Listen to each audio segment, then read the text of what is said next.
Mid budget সেগমেন্টে market কাঁপাতে আরও একটা নতুন ধামাকা হাজির। Oppo Reno 13F 4G। বাংলাদেশের মার্কেটে ফোনটা কবে কি আসবে, আসলে দাম কত হবে এবং ওভারঅল ফোনটা কেমন সব কিছু জানাবো আজকের ভিডিওতে। মিড বাজেটে সেরা একটা ফোন কিনতে হলে ভিডিওটা আমাদের সাথে শেষ পর্যন্ত দেখুন। শুরুটা করবো ফোনটার লুক এবং ডিজাইন দিয়ে। ফোনটার ব্যাক প্যানেল দেখতে বেশ সুন্দর এবং ব্যাক সাইডে একটা জোস লেভেলের টেক্সচার দেওয়া হয়েছে, যার ফলে দেখতে আরও বেশি জোস লাগছে। ক্যামেরা বাম্প অনেকটা আইফোন 16 সিরিজের মতোই রাখা হয়েছে, আইফোন 16-এর মতো দেখতে অনেকটা। তো ওভারঅল যদি বলি তাহলে ফোনটার ডিজাইনটা কিন্তু জোস এবং ব্যাক সাইডে দেওয়া হয়েছে গ্লাস এবং ফোনটা অনেকটা বক্সি টাইপের, তবে কর্নারগুলো বেশ কার্ভ। সব মিলিয়ে যদি বলি তাহলে ফোনটার ডিজাইন এবং বিল্ড কোয়ালিটি আমার কাছে ভালো লেগেছে। ফোনটা কিন্তু IP68 এবং 69 সাপোর্টেড হওয়ার ফলে গরম পানিতে এবং ঠান্ডা পানিতেও পড়লে কোনো ধরনের সমস্যা হবে না। নিচের দিকে আপনি পেয়ে যাবেন USB Type-C পোর্ট এবং ডুয়েল স্টিরিও স্পিকার, এবং এই ফোনটাতে দেওয়া হয়েছে ডুয়েল হাইপার সিম কার্ড স্লট। সব মিলিয়ে যদি বলি তাহলে ফোনটার বিল্ড কোয়ালিটির পাশাপাশি ডিজাইনও কিন্তু ভালো, এবং মার্কেটে ফোনটা তিনটা আলাদা আলাদা কালার ভেরিয়েন্টে আপনি অ্যাভেলেবেল পাবেন। এই ফোনটার ডিসপ্লেটা হলো 6.67 ইঞ্চি মাপের, যেটা হলো ফুল HD প্লাস অ্যামোলেড প্যানেল, এবং এর রিফ্রেশ রেট দেওয়া হয়েছে 120 হার্টজ, যার ফলে এখানে ডিসপ্লেতে আপনি অনেক ভালো স্মুথ পারফরমেন্স পাবেন। ডিসপ্লেতে 80 গ্লাস স্টার 2 এর প্রোটেকশন থাকছে, এবং এই ফোনটার পিক ব্রাইটনেস দেওয়া হয়েছে 2100 নিটস। তো ব্রাইটনেস নিয়েও আপনাকে কোনো ধরনের সমস্যায় পড়তে হবে না।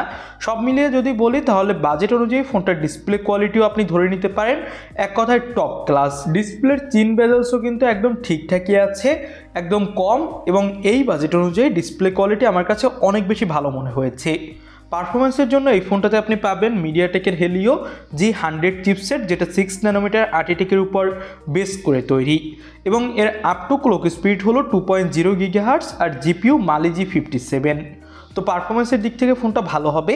এবারের কিছু গেমিং নমুনা দেখে নিন। এখানে আপনি আল্ট্রা সেটিংয়েও সবগুলো গেম প্লে করতে পারবেন, তবে মিডিয়াম সেটিংসে প্লে করলে আরও বেশি ভালো এক্সপিরিয়েন্স পাবেন। এবং এই ফোনটাতে আপনি পেয়ে যাবেন 5800 mAh ব্যাটারি এবং 45 ওয়াটের একটা ফাস্ট চার্জার পেয়ে যাবেন বক্সেই, যেটা দিয়ে ভালোই দ্রুত আপনি এই ফোনটা চার্জ করতে পারবেন।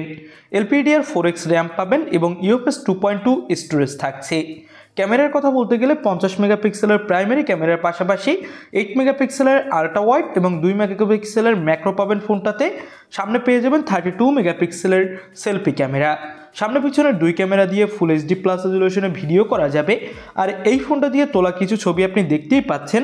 ডিটেলস এবং ব্রাইটনেসের কিন্তু কোনো ধরনের ঘাটতি নেই, এবং সব মিলিয়ে যদি বলি তাহলে এখানে 2 মেগাপিক্সেলের ম্যাক্রোর পরিবর্তে 5 মেগাপিক্সেলের একটা ম্যাক্রো অথবা টেলিফটো দিলে আরও ভালো হতো, কারণ ওপ্পোর ফোনগুলো সবাই মূলত ভালো ক্যামেরা কোয়ালিটি হবে জেনেই কেনে। তো এক্ষেত্রে ক্যামেরা কোয়ালিটি আর একটু ইমপ্রুভ করা যেত। এবার দামটা নিয়ে কথা বলি।